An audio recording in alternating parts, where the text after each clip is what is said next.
Welcome into Getting Help from Uncle Sam. And this morning we are so fortunate to have with us Lieutenant General Stephen Kwast, who is the Commander and President of Air University currently, and he will be moving on to a new position, and we wanted to have a chance to talk to you primarily about the importance of the military, the state of our country, and really all the things we have to be grateful for and to stand up for. Well, that is a very important thing, and I appreciate the question. And as we approach this Veterans Day, it reminds us that great civilizations do something very important.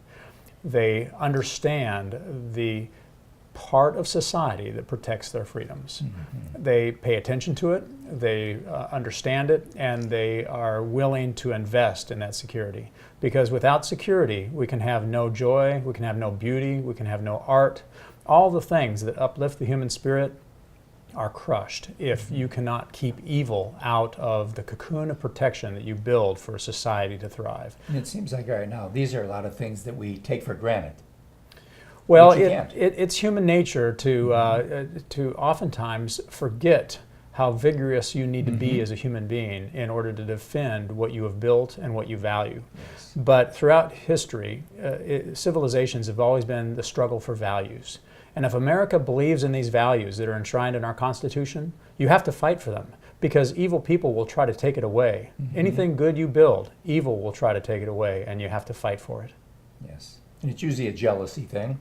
They become jealous of what you have, and they say, we'd power. Like to have it. Yeah, well, power. Yeah, it's the human condition. Mm-hmm. You know, the envy. You know, Yes. If somebody sees something good in your backyard, you have to be of high moral character and live your life above reproach to not want to, steal it. Mm-hmm. And so human nature is flawed, and therefore our civilizations are flawed. And that's why it's important to be strong. Because when you're strong, you can strike fear in the heart of evil, and you can strike reassurance in the heart of your friends. Mm-hmm. But only the strong will have their values propagate the world. And that's why America must be strong. Absolutely. I have a question for our audience. When we're watching this, I think those of us who care so much about this country and respect the military, what can we as individual people do? Well, I would say it's plain and simply be informed. That there is a responsibility as a citizen of this country to be read, to understand what's going on in the international world around us, and to pay attention to what's going on in our own society. The values, the neighborhoods, the families, the communities, this behavior that is consistent with the values enshrined in our Constitution, where we respect every other human being, where we work hard, where we give to others before we give to ourselves, that we are part of the community, not just there for ourselves. If we live these values, then we are doing everything we can. But it requires people to be actively involved, actively read, and understand what's going on in their neighborhood, in their community, and in their world.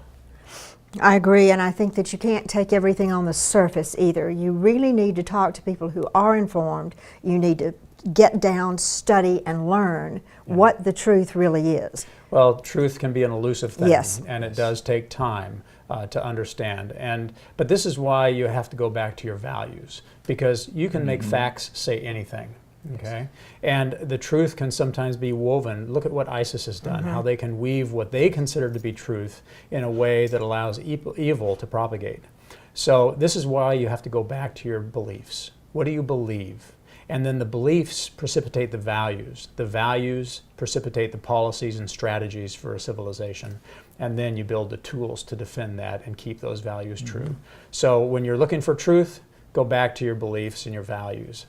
And that has to start at the basic level. Usually starts with the family, starts when people are young, so they build on it. It's something that you build on. Yes, sir. In fact, when you study every successful civilization since the beginning of at least recorded history, this is the key to longevity, the family. If you build on a family that then builds a neighborhood, that then builds a community, that then builds the state, that then builds the nation, if you start with the core of the perpetuation of good values, which is the family unit, you can endure.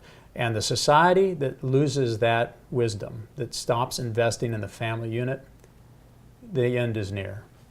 Absolutely. Well, you're going on to it could be, we call it sometimes greener pastures. Well- You're going to become the commander of Air Training Command. Yes, it's called Air Education and Training Command, That's right. and it is responsible for the recruiting of our young Americans into the Air Force, the training of those airmen, and the education of those airmen in every skill set across the Air Force. So it's first of all, there are no greener pastures than Montgomery, Alabama, and the River region. I can tell you that. Absolutely. We have fallen in love with not only you, but also the community. Well, and it's vice versa. I'm going to tell you that. Well, and so this next job, though, is an opportunity to uplift everything that's going on in Montgomery, because this command that sits right here at Maxwell Gunter is under my authority, and so I will be back. You are not going to see the end of me, and but I will bring help. And that's the truth.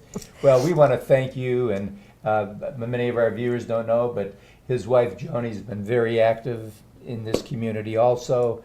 They're both a wonderful couple. They're a wonderful family to start with. You're kind to say that, but we are just reflecting the love we feel from this community and how you've embraced us so richly, and every airman that is here at Maxwell Gunter. Thank you for that. And on behalf of our audience, thank the Thank airmen you. for the job that they're doing. And of course, if you see a veteran, go up and give them a pat on the back, because it's because of their efforts, and many of them have died doing it, that we're able to speak and say what we want in this country today. And we'll be right back right after this.